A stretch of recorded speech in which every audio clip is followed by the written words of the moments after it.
श्री शिवाय नमस्तुभ्यम। ओम नमः शिवाय। आज मैं आप लोगों को माता पार्वती, शिव जी और नंदी की एक कथा सुनाने जा रही हूँ, जो कि बहुत ही महत्वपूर्ण है। यदि कोई व्यक्ति इस कथा को संपूर्ण रूप से सुनेगा तो उसके जीवन में कल्याण ही कल्याण होगा और उसके जीवन में सदैव के लिए माता पार्वती और शिव जी का आशीर्वाद रहेगा। इसके सुनने मात्र से आपके जीवन में सौभाग्य की कमी नहीं रहेगी, धन सुख समृद्धि, धन की कोई दिक्कत नहीं रहेगी, परेशानियां आएंगी और टल जाएंगी। तो चलिए आपको सुनाना प्रारंभ करते हैं शिव जी और माता पार्वती नंदी की यह कथा।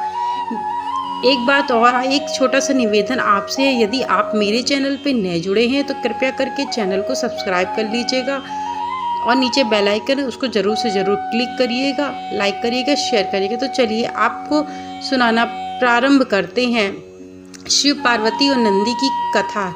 एक बार पार्वती जी ने शिव जी से पूछा, मृत्यु लोग पृथ्वी पर मनुष्य इतने दुखी क्यों हैं? जगत जननी अपनी संतानों को नियंत्रण, दुख और कलेश में घिरा देखकर द्रवित थी। इस पर शंकर भगवान बोले, प्रिय, मनुष्य के दुख का सबसे बड़ा कारण उसकी पर निंदा करने की आदत है। प्रत्येक व्यक्ति दूसरे में कमियों देखता ही रहता है। उसे सामने वाला व्यक्ति हर परिस्थिति में गलत ही लगता है।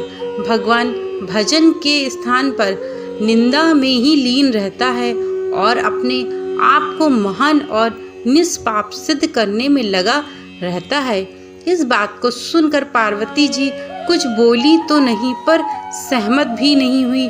भोलेनाथ उनकी शंका को समझ गए और जब उनकी शंका को समझ गए भोलेनाथ, तो उनको एक कथा सुनाते हैं। बहुत दिन हो गए हैं। माता पार्वती से भगवान शिव कहते हैं कि बहुत दिन हो गए हैं, कहीं घूमने गए हुए बहुत दिन हो गए, चलो चलते घूम के आते, चलो पृथ्वी पर घूम कर आते हैं। शंकर भगवान ने देवी का मन बहलाने के लिए कहा। इस प्रस्ताव से पार्वती जी बहुत प्रसन्न हुई और तुरंत तैयार हो गई। पति के साथ घूमने जाने का अवसर था, इसलिए उन्होंने सुंदर सुंदर वस्त्र पहने, खूब श्रृंगार किया और लववर्णीय तरुणी के रूप में शिव जी के समीप आई।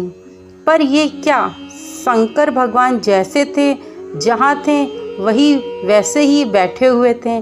पार्वती जी थोड़ा नाराज होकर बोली, क्यों, क्या चलना नहीं है? आप अभी तक तैयार नहीं हुए? भगवान शंकर पत्नी का यह बात सुनकर कहते हैं कि हे प्रिय, आप तैयार होके आ गई, आप अभी तक तैयार नहीं हुई क्या? भगवान शंकर पत्नी का मनमोहक रूप देखकर प्रसन्नता से उन्हें निहारते हुए बोले, मैं तो आज एक वृद्ध के रूप में पृथ्वी पर घूमने जाऊंगा। यह बात पार्वती जी को पसंद तो नहीं आई, पर पति के साथ घूमने जाने के उत्साह में उन्होंने कोई बहस भी नहीं की और शिव जी की सवारी नंदी बैल को चलने का आदेश दे दिया।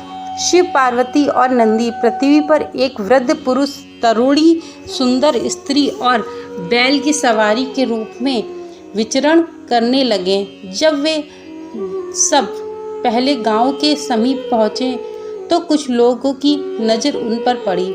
वे लोग उन्हें देखकर हंसने लगे। एक व्यक्ति दूसरे से बोला, वाह क्या जोड़ी है। दूसरा आगे बढ़कर बोला, और उस पर से क्या अक्ल तो देखो, सवारी साथ में है फिर भी दोनों पैदल चल रहे हैं। इस तरह से कई प्रकार से उपहास करते हुए उन्होंने इन तीनों का आगे बढ़ना लगभग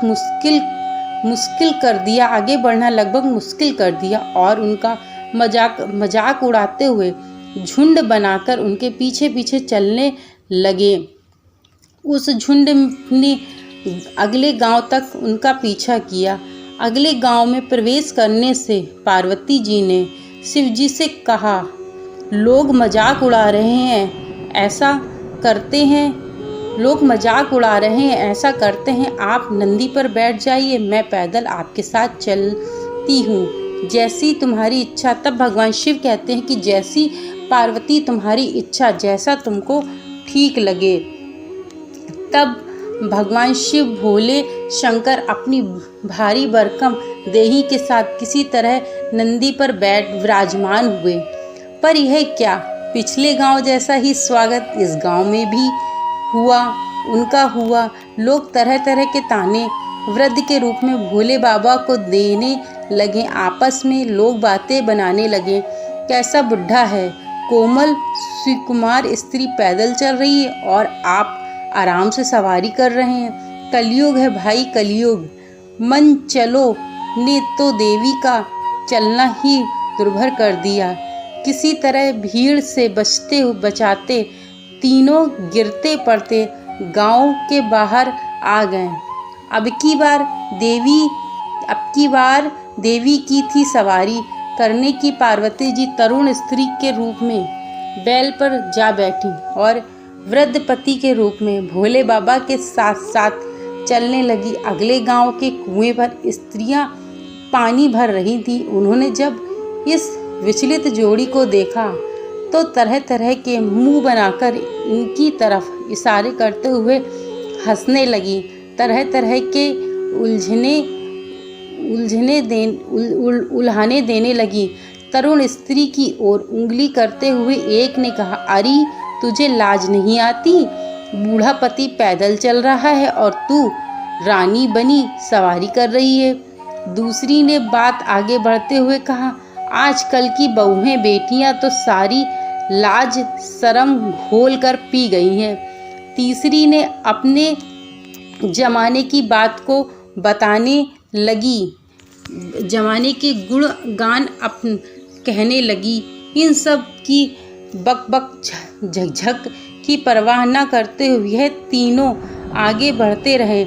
माँ अपनी संतानों के व्यवहार से बड़ी अंतर्यामी भगवान सब कुछ जानते हुए अनजान बनने का नाटक करते हुए बोले, प्रिय ऐसा करते हैं कि मैं नंदी को अपने कंधे पर उठा लेता हूँ। जब किसी को कुछ बोलने का अवसर नहीं मिलेगा, पार्वती जी कुछ जवाब नहीं देती हैं। इससे पहले ही शिवजी ने आनंदी को अपने कंधों पर उठा लिया और चलने लगे। संतानों के व्यवहार से पहले से ही दुखी देवी पति के कष्ट से और भी अधिक लज्जित महसूस करने लगी। लेकिन ये क्या, वे अगले गांव के पास से गुजर रही थी तो उस गांव के वासियों ने तो जैसे सारी मर्यादाएं ही तोड़ दी। लोग अनाप शनाप बोलते हुए उछल कूद मचाते हुए उन्हें परेशान करने लगे। अब शब्द और भीड़ का उपद्रव अपनी चरम सीमा पर था। इस सब को झेलते हुए किसी तरह वो अपने को बचाते गांव की सीमा से बाहर आ गए। अब भोले बाबा हंसते हुए बोले, कहो कल्याणी, अब तुम्हारा क्या कहना है? अपने देवता के समान अपनी अभद्र संतान के क्रियाकलापों से देवी बहुत शर्मिंदा महसूस कर रही थी। खिसियाकर मुस्कुराते हुए उन्होंने कहा, आप ही सही हैं भगवान। मनुष्य अपने कर्मों की वजह से ही दुखी है और नर्क जैसा जीवन जीने को मजबूर है। अब कभी भी पर निंदा या किसी का उपहास उड़ाने से पहले रुके, जरा सोचें, कहीं सामने वाले के रूप में हमारे आराध्य हमारी परीक्षा लेने के लिए तो नहीं आए हुए हैं। मनुष्य को इस बात का ध्यान रखना चाहिए कि हम जिसका मजाक उड़ा रहे हैं कहीं आगे जाकर हमारे लिए परेशानियों का सामना ना करना पड़ जाए। इस कारण से मनुष्य को किसी का उपहास नहीं उड़ाना चाहिए। आज वर्तमान समय में लोग एक दूसरे की निंदा और ईर्ष्या से ही परेशान हैं। इसी कारण लोग इतना दुनिया में दुखी हैं। माता पार्वती भगवान शिव से कहती हैं कि हे प्रभु, आप तो पालनहार हो, आपको तो सभी बातें पता थी, फिर भी आप मुझे पृथ्वी का भ्रमण करने के लिए क्यों लेकर के आए हुए थे? तब भगवान शिव कहते हैं कि यदि मैं तुम्हें पृथ्वी पर भ्रमण करने के लिए ना लेकर के आता देवी, तो आपके मन में यही विचार आता कि मनुष्य जाति पराई निंदा से कैसे दुखी हो सकता है, और आखिरकार क्यों इतना मनुष्य जाति का व्यक्ति दुखी है। इसी कारण सभी चीज़ों को आपको दिखाने के लिए आज मैं आपको पृथ्वी पर लेकर के आया हुआ था, और आपने अपनी आँखों से ही सारा दृश्य निहार लिया।